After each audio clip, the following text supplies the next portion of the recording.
Welcome to episode 1 of this mini-series on health and inclusion. I'm Ashley Müller with the Geneva Center for Security Policy, and in this episode, Fleur and Johanna look at health and inclusion.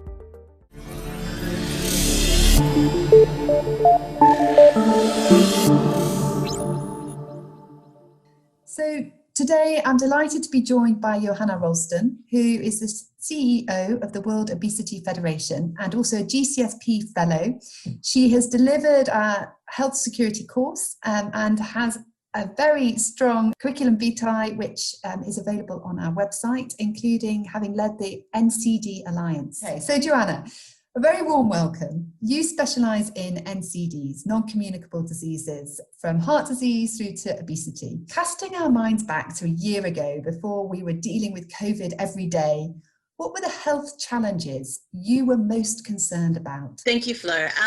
It's a pleasure to be here. So a year ago today, I was most concerned about the fact that the epidemic of non-communicable diseases, or NCDs, which includes cancer, diabetes, heart disease, and obesity, among others, were not getting the adequate attention and resource that they required. We were still struggling to gain attention for them as challenges of particularly low and middle income countries, where they have in fact surpassed infectious disease and other health challenges as the main drivers of death and disability in the majority of countries. And particularly the burgeoning obesity challenge, which now there's more than 1 billion people worldwide living with obesity, and yet it's poorly understood as a matter of personal weakness and failure when it's far from that.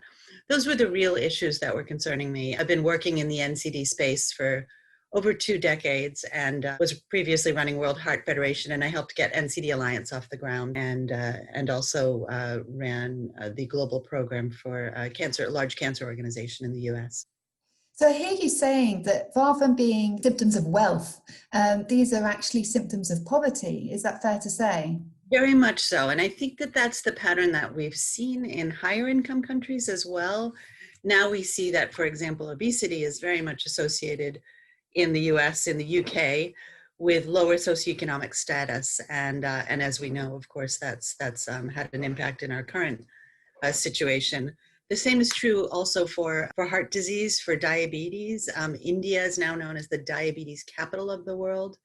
And while it tends to start as an association with wealth, because as people are able to eat sort of more westernized diets, that's initially associated with wealth, but now with the cheapening of the food system, the commodification of food, it becomes more increasingly associated with poverty. Gosh, and so have these concerns changed in the midst of this pandemic? I noticed that in a recent Lancet article, COVID-19 was described as a syndemic rather than a pandemic. Could you explain what this means? It's a fantastic word. It's nice to, in a way, introduce a word that gives people pause. A syndemic is really a co-occurrence of pandemics. So it's multiple, major health challenges across geographies that are co-occurring in time and space. And in fact, in this case, as we see, worsening one another. The same is true for the syndemic of obesity, undernutrition, and climate change. That each of those influences the other and in fact worsens the other. The same is true here, where we see the syndemic of COVID-19 associated with NCDs. So finally, and in a very terrible, heartbreaking, and unnecessarily painful way, we've seen NCDs start to be elevated on the global agenda because of their correlation with COVID-19, and in fact, this sort of syndemic of COVID-19 and NCDs that we're experiencing now. That means that really NCDs like obesity, like heart disease, like even cancer and diabetes, have a significant impact on outcomes of COVID-19. There's far greater complications of it, far greater mortality from it among people with pre-existing NCDs. It's a complete, the evidence accumulates every day. We don't know why that is. There's lots of good theories why, but we do not know exactly why. But it speaks to the fact that NCDs were an overwhelming burden that now has escalated and expanded the COVID-19 pandemic. Are you able to give us any recent statistics on the percentage of people affected or the outcomes that you mentioned? You know, the first data from France, I think, said something like from Italy, apologies, said something like 95 to 99% of people who were, sort of affected by COVID-19 had underlying NCDs. In the case of obesity, early data showed that I think 2/3 of all people in ICU in the UK had obesity, and had severe obesity. So the numbers continue to accumulate around that in different geographies, but it's overwhelmingly the majority of cases of COVID, and particularly with COVID complications, I want to add. So meaning the worst outcomes are highly correlated with NCDs and underlying conditions. So I'm really interested in this from a gender and inclusion perspective. When the COVID outbreak really started to take hold back in March and April, we hosted a series of webinars for international gender champions. And the first one we looked at was Respond, Don't React. And we're seeing that the responses of governments are becoming more differentiated according to different regions and different zones, different cities. But do we need to get even more responsive in the way that we're directing resources in this pandemic? Some of the ideas around sort of how we appropriately value women's roles and how that plays into this, to sort of put the gender lens on this and think about, do reproduction and care work and even environmental work that sustains us, do those have appropriate value? Well, we know that they don't, and we know that that issues like NCDs also are about, in some strange way, a misalignment of values, because one of the biggest risk factors for all of the common NCDs, particularly diabetes, particularly obesity, is unhealthy diet and high diet and high intake of ultra-processed foods. Johanna, you said that reproduction, care work, the environment aren't appropriately valued. I just want to go deeper here. We know that women are routinely trapped in time-consuming, unpaid domestic tasks, are globally less likely to access higher education, well-paid employment or business opportunities, and more likely to live in poverty. They've also been disproportionately impacted by school closures and domestic violence during confinement. Are women also therefore more impacted by COVID from a health perspective because of their access to nutritious food? What's the bigger picture here? So people therefore who have a high diet and intake of ultra-processed foods are going to be more vulnerable to the complications of COVID-19. So why is this happening? It's happening because on the surface, food is cheap. And so the lower socioeconomic status, people from lower socioeconomic status have access to cheaper food. Well, that cheaper food is unhealthy. And the reality is it actually isn't cheap when you look at the overall societal costs of unhealthy diets of ultra-processed foods, because they're based on sort of monocrop loss of diverse, localized food, and the and sort of industrial agriculture, which has through effective and innovative means reduce the sort of the number of major crops that are produced, that into things like corn, wheat, and soy are the main crops worldwide, and that contributes to a global food system that is very undiverse in its offerings, very cheap and accessible, and in order to be globally available, heavily processed so as to be edible by the time it reaches the the last mile, the final person, the customer. But has a very sort of deleterious effect on the individual, driving obesity, driving heart disease, driving diabetes. I'm not sure if that link is clear, but it's incredibly important to understand that our food system is driving a lot of this, and our food system is artificially inflated through sort of subsidies and cheap prices by the end user, to appear to be cheap and to be an opportunity for people of lower socioeconomic status to be able to eat, and yet that what is being eaten turns out to be very, very unhealthy, and driving these sort of underlying conditions that are in turn driving COVID-19.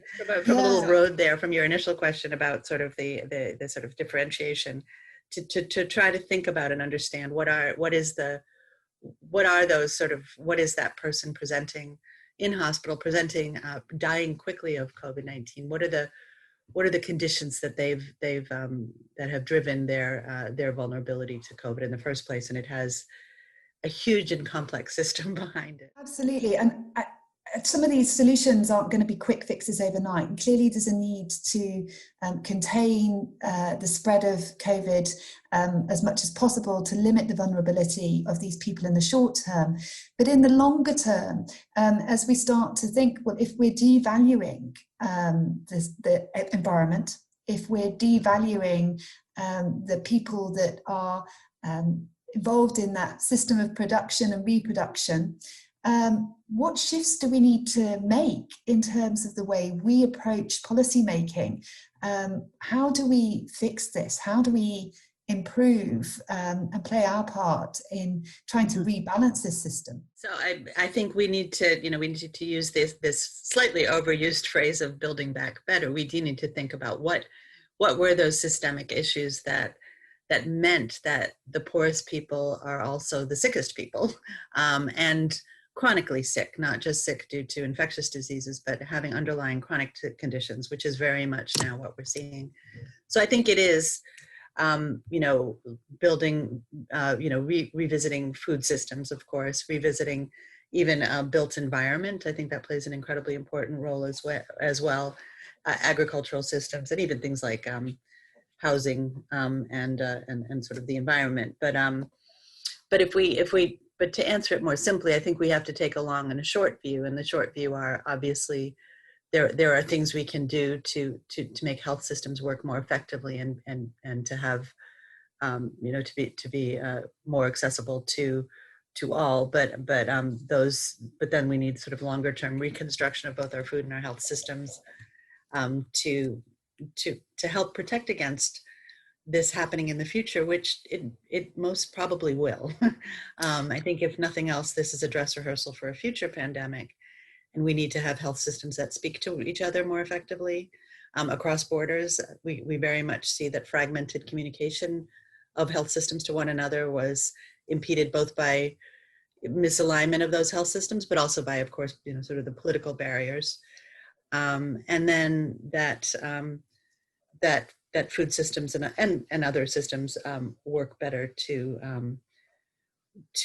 serve the individual with healthy and nutritious diets, which in turn, probably the simplest thing is to say greater sovereign diets is certainly part of the solution. You say sovereign diets, do you mean food produced within a country for the people of that country? Yeah, to the extent possible, while recognizing that there are also tremendous benefits of availability of, for example, fresh fruits and vegetables year round in a food system that does allow for cross-border production and distribution. But that part of the issue is that sort of most local farming and much local farming is wild oversimplification here, but there's a preponderance of local farming that supports industrial agriculture rather than local communities, and that those types of things, sort of transformation of those systems plays an important role. And you can see local empowerment playing a huge role here. My colleague Anna Brack published a policy brief on